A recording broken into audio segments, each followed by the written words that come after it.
Bismillahirrahmanirrahim. How to exercise right of private defense. Subject to Section 99. The limitations provided by Section 99. उनको मलूज़े खातिर रखते हुए section 97 PPC हर शख्स को ये हक देता है कि वो अपनी बॉडी के खिलाफ या किसी दीगर शख्स की बॉडी के खिलाफ जब कोई हमला हो जाए या हमले का खतरा हो जाए तो वो अपने आप को डिफेंड करे या किसी दीगर शख्स को डिफेंड करे। पहली बात। दूसरी बात कि हर शख्स को अपनी या किसी दीगर शख्स की जायदाद, चाहे वो मनकूला है चाहे गैर मनकूला है, उसके तहफ़्फ़ुज़ करने का हक हासिल है। अगर कोई थेफ्ट, चोरी, डिकायती या ट्रेसपास या मिसचिफ जैसे एक्ट ऑफेंसेस जो पीपीसी में इन ऑफेंसेस की दी गई डेफिनेशन पर पूरा उतरते हो किया जाए या करने की कोशिश की जाए, तो उस शख्स को जो उसके पोजेशन में है उसको डिफेंड करने का, right of private defence exercise करने का पूरा हक हासिल। ये पिछले लेक्चर में हमने इस पे डिटेल बात की है। आज हम उन एक्सेप्शंस पर बात करेंगे कि किन सूरतों में ये हक हासिल नहीं होगा। तो सबसे पहले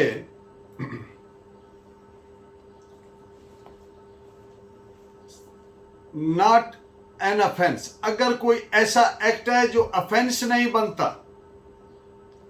आप जानते हैं कि हक़ हिफाजत खुद इख्तियारी यानी राइट ऑफ प्राइवेट डिफेंस सिर्फ और सिर्फ ऑफेंस के खिलाफ हासिल होता है। लेकिन अगर कोई एक्ट ऐसा है, भले वो नापसंदीदा एक्ट है, लेकिन वो ऑफेंस नहीं बनता, तो फिर कोई हक़ हिफाजत खुद इख्तियारी हासिल नहीं होगा। इस पे आप जजमेंट नोट फरमाएं। AIR 1948 Allahabad page 205। अब जो मैंने बात की ये भी फर्दर एलेबोरेट हो जाएगी। अब एक डिग्री अदालत ने पास की है एक शख्स के हक में, और उस डिग्री की एग्जीक्यूशन, इजरा, कब्जा लेने के लिए, दखलयाबी के लिए वो डिग्री के इजरा के सिलसिले में उस जमीन पर, उस जायदाद पर जाता है, तो जो शख्स कब्जे में बैठा है उसके लिए ये भले नापसंदीदा फेल है, लेकिन ये जुर्म नहीं हो सकता, ऑफेंस नहीं हो सकता, इसलिए कि कोर्ट का फैसला है। लिहाजा जो आदमी वहां कब्जा में है वो उस प्रॉपर्टी को डिफेंड नहीं कर सकता किसी डिग्री के खिलाफ। जब एक कोर्ट की डिग्री आ गई तो इस पे आप जजमेंट नोट फरमाएं। AIR 1927 Lahore page 193। अब एक जुर्म है outraging modesty of a woman. तो इसकी सूरत में किस हद तक और किस किस को राइट ऑफ सेल्फ डिफेंस हासिल है। अब अगर किसी खातून पर इस नियत से कि उसका रेप करे एक शख्स ने असाल्ट किया, हमला किया, तो उस खातून को हमला आवर शख्स के कत्ल की हद तक, को जान से मार देने की हद तक राइट ऑफ प्राइवेट डिफेंस हासिल। और ना सिर्फ उस खातून को बल्कि किसी दीगर शख्स को उस खातून को बचाने के लिए उस हमलावर से, चाहे वो उसका खामद है, भाई है या कोई है, उसको भी सेम हक हासिल है हमलावर को जान से मार देने की हद तक। in the cases of, I'm talking about outraging modesty of a woman. तो इस पे आप जजमेंट नोट फरमाए 1973 Pakistan criminal law journal page 387। अब आप देखते हैं कि बसा औकात केसेस ऑफ क्रॉस वर्शन सामने आते हैं। क्रॉस वर्शन केसेस आम हालात में ऐसे होते हैं जिनमें दोनों फरीक जख्मी होते हैं। तो ऐसे केसेस में अदालत बहुत माइन्यूटली, बहुत बारीक बीनी से केस के फैक्ट्स एंड सर्कमस्टांसेस जो हैं, हालात वाकयात जो हैं, उनको जायजा लेती है और अखज़ करती है कि क्या इन हालात वाकयात के अंदर कोई एक फरीक जिस पर हमला हुआ है, तो जिन पर हमला हुआ है क्या उन्होंने अपना right of private defence exercise किया। ये जरूरी नहीं है कि हर क्रॉस वर्शन केस में कोई पार्टी अग्रेसर हो, यानी जो हमलावर है उसको अग्रेसर कहेंगे, जारियत करने वाला। और जरूरी नहीं कि हर क्रॉस वर्शन केस में कोई एक फरीक एग्रेस्ड अपान है जिस पर हमला हुआ, हो भी सकता है। या ऐसा जरूरी नहीं कि अगर एक फरीक जो है उसके जख्मों की बुनियाद पर उसको ये समझा जाए कि ये इस पर हमला हुआ और इसने right of private defence exercise किया। और एक और बात कि क्रॉस वर्शन केसेस में ये तो हो ही नहीं सकता कि दोनों फरीकैन जो हैं वो कहें कि हमने right of private defence exercise किया। और ये सोच भी तबाहकुन हो सकती है कि महज इंजरीज की बुनियाद पे कि इसको नतीजा अखज़ किया जाए कि ये right of private defence exercise हुआ। और बसा औकात ऐसे भी केसेस आते हैं क्रॉस वर्शन के जिनमें कोई एक भी फरीक को हासिल नहीं होता, तो उसको हम बोलते हैं ये फ्री फाइट का केस है।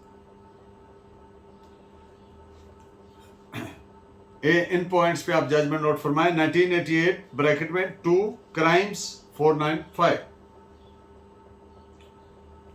किसी दीगर शख्स की बॉडी जिसको किसी ऑफेंस से खतरा हो या उस पर कोई हमलावर हो, उस शख्स किसी दीगर शख्स की जान बचाने के लिए क्या यह हक हासिल है या सिर्फ अपनी जान बचाने की हद तक है? The answer is yes. ये हक हिफाजत खुद इख्तियारी किसी दीगर शख्स की जान बचाने की, चाहे वो बेटा है, चाहे वो बेटी है, चाहे वो रिश्तेदार है, चाहे वो अजनबी है, और उस पर हमला हुआ और उसकी जान जा सकती है, तो कोई स्ट्रेंजर भी ये राइट इस्तेमाल कर सकता है।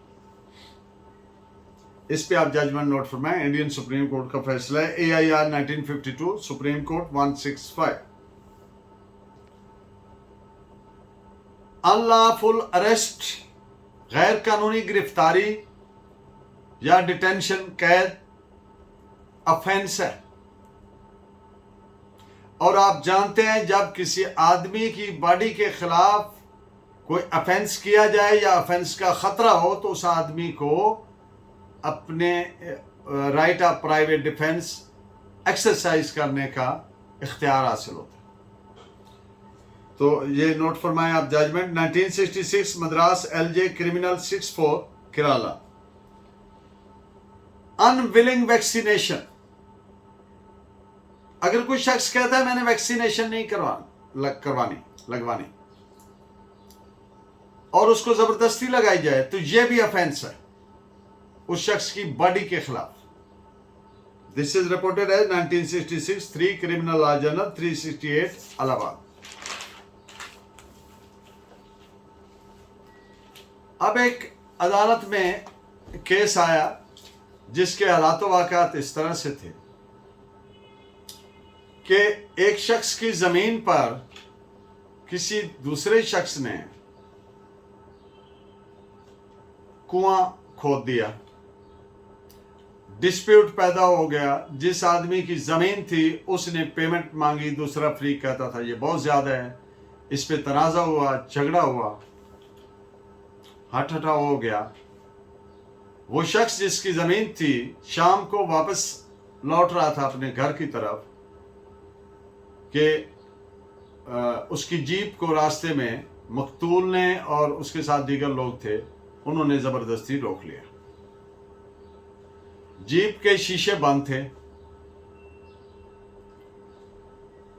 जीप के अंदर बैठे वो जो ज़मीन का मालिक था उसने इमिनेंट ख़तरा महसूस किया कि ये शायद उसको जान से मार दें, तो उसने जीप के अंदर बैठे बैठे 3 फायर शॉट किए। एक आदमी को गोली लगी और वो मर गया। तो अदालत ने यह करार दिया कि उसको ये हक हासिल था to exercise the right of private defence.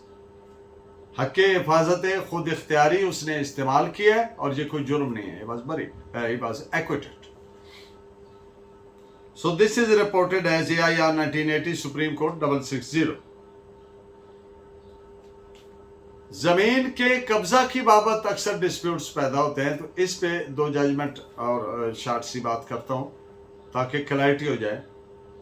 एक शख्स जिसका जमीन पर कब्जा है, पीसफुल पोजेशन है, तो वो उस कब्जा को मेंटेन रखने के लिए अगर जरूरी हो तो ताकत का इस्तेमाल भी कर सकता है, और अगर उसको कोई जोर जबरदस्ती से डिस्पोजेस करना चाहे, बेदखल करना चाहे, तो वो राइट ऑफ प्राइवेट डिफेंस भी एक्सरसाइज कर सकता है। लेकिन अगर कोई शख्स जो मालिक है, टाइटल भी है, लेकिन कब्जा किसी दीगर शख्स ने कर लिया है और वो कब्जा रिकवर करना चाहता है, तो वो कब्जा रिकवर करने के लिए ताकत का इस्तेमाल नहीं कर सकता। उसके लिए उसके पास ये रेमेडी है कि वो अदालत के जरिए कब्जा हासिल करे, वरना फिर इस तरह हो जाएगा कि जैसे कानून अपने हाथ में ले लिया। तो इन पॉइंट्स पे आप 2 जजमेंट्स नोट फरमाएं। 1978 RAJ.LW245 DB का फैसला है। 1976 CHAND.LR क्रिमिनल पेज 39, और एक और जजमेंट AIR 1949 इलाहाबाद पेज 274। अब अगर जॉइंट पोजेशन है, मुश्तरका कब्जा है 2 फरीकैन का, उनमें से कोई भी एक फरीक दूसरे को जबरदस्ती ताकत के इस्तेमाल से बेदखल नहीं कर सकता, और अगर ऐसा करेगा तो जिसके खिलाफ वो जोर जबरदस्ती हो रही है वो अपना right of private defence exercise कर सकता है। This is reported as PLD 1964 Dhaka page 480। Criminal trespass, जिसको उर्दू में कहेंगे मुदाखलत बेजा मुजरिमाना, चूंकि ये ऑफेंस है लिहाजा इसके खिलाफ हक़ हिफाजत खुद इख्तियारी हर शख्स को हासिल है।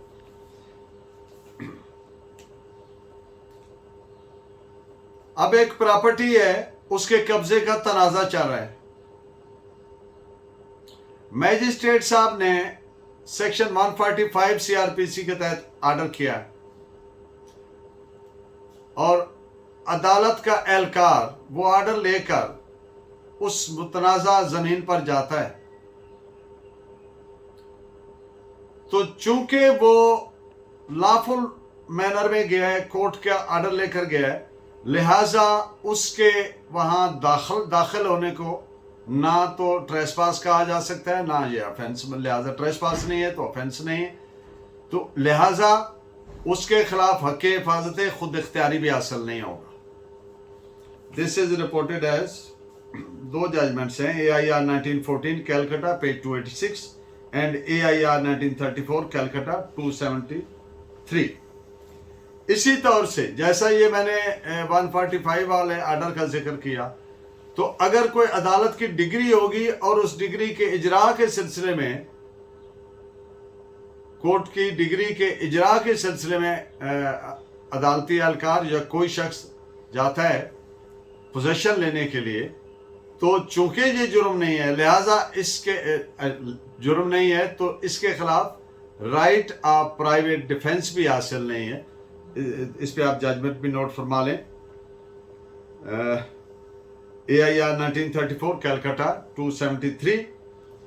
और इन द एंड कोई भी चोरी डकैती का जुर्म या इसकी अटेम्प्ट के खिलाफ हर शख्स को हक हिफाजत खुद इख्तियारी हासिल है जो इससे अफेक्ट हो रहा है, या कोई दीगर शख्स जो जिसके मौजूदगी या सामने हो रहा है और वो उसको अवॉइड करना चाह रहा है।